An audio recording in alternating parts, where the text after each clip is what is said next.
us to ask you about AB. What are you tired of people asking you? Y'all can ask me anything. I'm just gonna answer the question. Let's ask you a little bit about that. The fight that you're actually looking forward after this, man. Nate Diaz, you mentioned Nate Diaz. What was that all about, man? Before you were sidetracked by that. I'm just shooting the shit, man. If it happens, it happens. But right now, my main focus is Mikey Garcia, and that's what I'm focused on. Been very respectful towards him. You set up in the podium in New York. Why is that, Adrian? Is that part of your metamorphosis or whatnot? Okay, sure thing. I respect every fighter, man. You know, I'm just growing. You know, I'm older, I'm wiser, more mature, and it's just time to do things right, man. You know, I don't hate them guys. You know, the fight's gonna happen July 29th, and let the best man win. It looks like you've been keeping your weight pretty on. After your last fight, you said you were committed, focused. It looks like you've been keeping your weight down. You've been remaining active. How have you been keeping your headspace together to keep you focused in between fights? My children, man. You know, at the end of the day, you know, I've had a lot of fun in my life. I probably lived enough for 3-4 people. You know, now it's about my children. You know, about the next steps in life. You know, after boxing. So, you know, that's my main focus. Early on, they made Mikey the favorite. Do you think that that's kind of premature? I mean, you know, whatever float they boat. You know, at the end of the day, you know, hopefully the odds stay that way. I want to have a chance to beat Vegas at a lot of money. Do you see this as a crossroads fight for you? Of course, most definitely. This is a type of fight that take me to superstardom. You know, after this, you know, I will surely be the next pay-per-view star, even though they stream everything live on Instagram and Facebook now. What qualities have you seen in him that have impressed you so far for Mikey? A lot of people mention his power, his last knockout, if you saw it. Anybody can hit if you let them hit you. So I really don't go about everybody who's saying that he can hit, because everybody he's hit is 35 and under. You know, I've already been champion at 130 pounds, 135 pounds. We could have been fought. Now they want to make this fight because it's more lucrative for them. You know, I understand it, I get it, but, you know, at the end of the day, you know, after this fight, I think he's going to go back to where he belongs, and that's at 135 pounds. You fought the higher level of competition in the welterweight division, and also, do you think that that's going to show, or that he hasn't seen that and isn't quite ready for it? Mikey's a hell of a fighter. I take nothing from him. I just feel like, you know, I'm at a different level. I'm on a different level. You know, what can I say? He's a 3-time world champion. I'm a 4-time world champion. The best is fighting the best. How do you deal with the distractions? You know, a lot of people are concerned about your safety, the things that are happening in your life. This is a big fight for you. How do you kind of, first off, what do you say to those people that are concerned about you, and how do you deal with those distractions to just be focused on Mikey Garcia? It's a difference between being concerned and just being nosy. You know, if you ask me, all y'all just nosy. Because after after my tragedy, I don't get calls from none of y'all. So I just say y'all nosy. The ones that's really concerned about me is my mom, my parents, my kids. You know, those are the people who's concerned about me. But you know, I'm gonna keep answering y'all questions and giving y'all good interviews. So. Usually you come with your crew. Usually you're deep. Today you just AB. You came in here all alone. Yeah. I actually was gonna come in here with a lot of people, but they all missed their fucking flights. It's cool though. I'll take it out their checks. I'm just joking. You didn't come along, man. You came in with that chain, man. Tell us a little bit about that chain. This chain. I actually just got this chain. Like, every diamond is a carat. Wow. In the chain, yeah. Right. Are you coming into this fight with a different mentality because you're very cool, you're very calm, you're very collective? This is just one of those I told you so. You know, I put on a smile. You know, I don't have to. I done already did the lashing out and the hood, the ghetto stuff, man. It's time to move away and elevate. You know, It's just time to go to a different level. So do you want to change your perception? Never. I'ma always be me. I'ma always be me. But I'm just more focused on boxing now. Adrian, you had a hand issue in your last fight. How's the hand feeling? Any issues, any concerns going into this one? I don't know if anybody ever broke their hand before. And when it comes to boxing, you have to have that confidence to punch again. So I'm feeling good. I gave y'all a couple of videos on my Instagram to watch. And, a lot of people, they criticize me, talking about my sparring partners, but these are undefeated fighters. I'm not going to say no name. That's why I didn't at nobody. I'm not trying to tarnish nobody's career. But these guys that I'm sparring with for this camp, they're undefeated professional fighters. It's just that, I'm really on bullshit for this fight.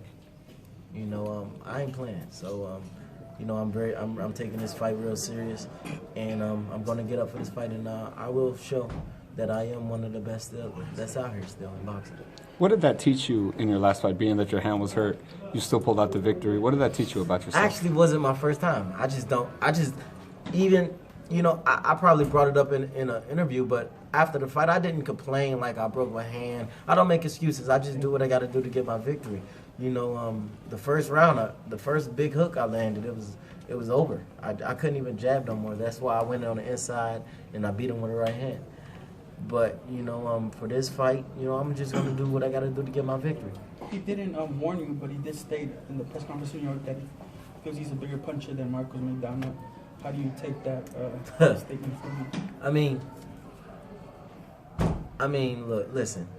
The guys that he's punching been what, 135 and down. I would like to see what their career like if Maidana hit one of them guys. Mm-hmm. Or if I hit one of them guys. I would like, let's think about this. Give me all 36 of his opponents, and then I give him all my opponents. And let's see what our records would be. I know I'll be 36-0 with 36 knockouts. 35 and down. Let's see what his record would be. That's the difference. I hear people say that he hit harder than this person or hit harder than this person. Well, they said John Molina hit harder than a lot of motherfuckers. But you just gotta ask somebody he hit, cause he ain't hit me. Yeah. You said that when people are checking on you, that's just them being nosy. What do you feel like we, as the media, are not conveying about you? What don't you like? What do you like? I think a lot of the media and reporters, they let what I get into in my outside life interfere with my boxing life. They let that cross, and it should never cross. Just because I get in trouble or I get into a situation outside of boxing, don't let that make your statement on my boxing. Because when it comes to boxing, I'm a 4-time world champion in 4 different weight classes. I did it at the age of 26. I was one of the youngest African Americans to ever do it. So you can't down talk that. So do you feel like some of the outside factors is you're not getting enough credit in the boxing media? It's just like my last fight, man. Listen, my last fight, I fought a guy who's looked over because he's so tough. A lot of people don't fight him. And then in his last fight before me, he just stopped one of the biggest prospects in boxing, Amir Khan. And they was even bringing Amir Khan name up to fight me. And then Adrian Granado stopped him, and then they give me these names, and I'm like, nah. They keep crying about how I'm not fighting nobody, so I'm gonna fight Adrian Granados. At his highest peak of his career, he just fought the biggest fight of his career, and he stopped Amir Khan. So I'm gonna fight him, and then I beat him, and then they just sweep it under the rug like I ain't fighting nobody. So now I'm like, okay, now what? Because I don't shy away from no fight. I fight anybody, whoever they bring to the table. Yes, let's fight. Now they bring up Mike Garcia. As soon as I said, all right, and I hung up. Just like that. Mike Garcia, all right, come on. I hung up. Just like that. So now when I beat him, I just hope I get my due diligence. Adrian, how hard is that, man? Speak a little bit about how you put Snapchats, you're in Florida, and they're like, why isn't he in training camp yet? You put the video out where you're beating your sparring partners, you're undefeated fighter, and they're like, oh, but look who he's sparring with. How hard is it to be under that light, man? You're always getting criticized, and how do you deal with that? Man, listen, man. You know, I just feel like critics is like assholes, man. Everybody got one. You know, I really don't. You know, if I wanted to hear an asshole talk, man, I'll fart. You're fighting at 140. You've had some trouble making 140 in the past. I ain't had no trouble making 140. Let me clear this up for everybody. I ain't had no trouble. It's like this. I'm just smarter than what people think. So if I can go in a fight and they gonna pay me the same, there's no penalty or nothing, and I don't have to make 140. I can go in the fight and fight 43, 44, and they gonna pay me the same amount. Then I'm gonna do that. That's what I'm gonna do. And then when I make the weight, everybody like, oh, he overweight. Shit, on the paper it said 43, 44. I'm 43, 44. I'm on weight. So when have I missed weight? You know, some people look at it like, you know, if you start make an agreement at 140, you should, you know, be at 140. Are you saying that, hey, you gotta, you know, play whatever the rules? Well, listen.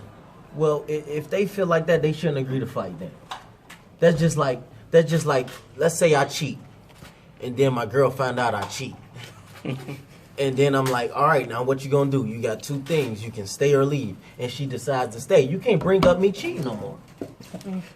We know you don't cheat.